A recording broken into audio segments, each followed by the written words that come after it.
Hello everyone, আসসালামু আলাইকুম। আশা করি সবাই ভালো আছেন। আমার চ্যানেলে নতুন আরেকটি ব্লগে সবাইকে ওয়েলকাম জানাচ্ছি।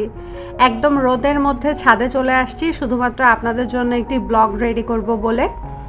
তো এই যে দেখতে পাচ্ছেন আমার ছাদ বাগানে একটি ছফেতা ফল গাছ আছে এবং গাছটিতে কিন্তু আলহামদুলিল্লাহ অনেক ভালো ফলন এসেছে।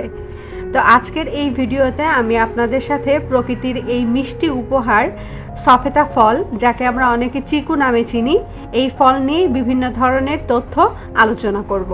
এই ছোট বাদামি রঙের ফলের মধ্যে লুকিয়ে আছে অপরিসীম মাধুর্য ও পুষ্টিগুণ।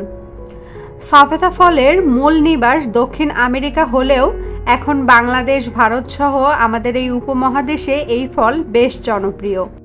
গরমকালে এই ফলের মিষ্টি নরম স্বাদ মুখে দিলে যেন পুরো শরীরে ঠান্ডা একটি প্রশান্তি ছড়িয়ে যায়। সফেতা গাছ চিরসবুজ, মাঝারি উচ্চতার এবং ঘন পাতায় ঢাকা থাকে। পাতাগুলো ডিম্বাকৃতি, মসৃণ এবং গাঢ় সবুজ। ফল সাধারণত ডিম্বাকৃতি বা গোলাকার। বাইরের খোসা বাদামি ও হালকা রুক্ষ, কিন্তু ভিতরের অংশ নরম ও মিষ্টিতে ভরপুর। এক একটি ফলের ভিতরে 2 থেকে 5টি কালো চকচকে বীজ থাকে, যা দেখতে অনেকটা ছোট কালো রত্নের মতো। যখন ফল অপরিপক্ক থাকে তখন এতে থাকে এক ধরনের আঠালো দুধ জাতীয় পদার্থ, যা খেতে তিতা, কিন্তু ফল পাকলে সেটাই রূপ নেয় মিষ্টি নরম সুস্বাদু রসালো মজ্জায়। এই ছোট ফলটি শুধু স্বাদের জন্য নয়, বরং পুষ্টিগুণেও ভরপুর।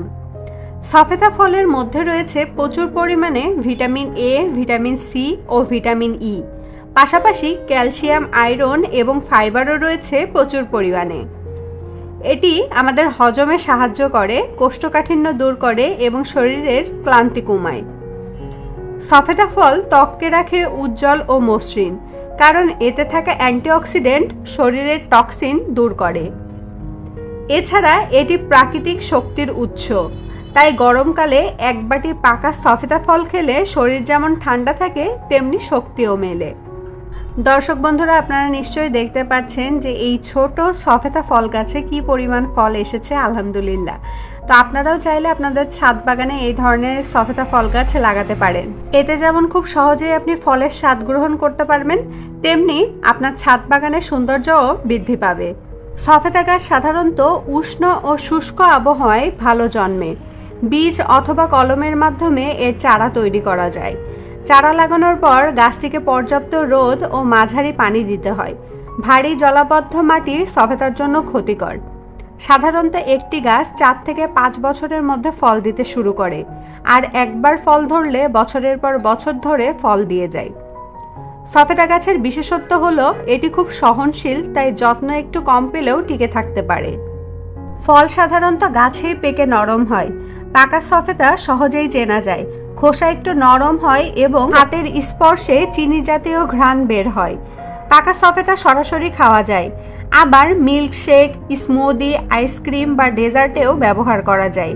অনেকেই সফেতাকে ন্যাচারাল এনার্জি ড্রিঙ্ক বলেন, কারণ এর প্রাকৃতিক মিষ্টি শরীরকে তাজা করে তোলে। তো এই ছিল আমাদের আজকের সফেতা ফলের গল্প। আপনাদের মধ্যে কে কে সফেতা ফল খেতে পছন্দ করেন আমাকে কিন্তু কমেন্ট করে অবশ্যই জানাবেন।